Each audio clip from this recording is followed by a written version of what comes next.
গোলাপের শহর হিসেবে বিখ্যাত সৌদি আরবের ঐতিহাসিক এবং প্রাকৃতিক সৌন্দর্যের শহর তায়েফ। মক্কা নগরীর দক্ষিণ পূর্বে ভূপৃষ্ঠ থেকে প্রায় 1879 মিটার উচ্চতায় হেজাজ পর্বতমালার ঢালে এই শহরটির অবস্থান। পবিত্র কোরআন শরীফে পরোক্ষভাবে তায়েফ শহরের কথা উল্লেখ রয়েছে। নবুয়ত প্রাপ্তির পর হজরত মুহাম্মদ সাল্লাল্লাহু আলাইহি ওয়াসাল্লাম মক্কার উপকণ্ঠে তায়েফ নগরীতেই প্রথম এসেছিলেন বলে জানা যায়।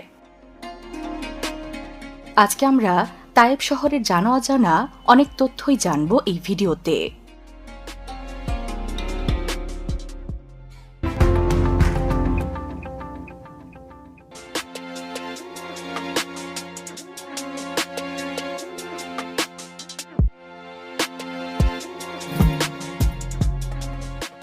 তায়েফ শহরে খ্রিস্টীয় ৬ষ্ঠ শতকে বসবাস ছিল সাকিফ বা বনু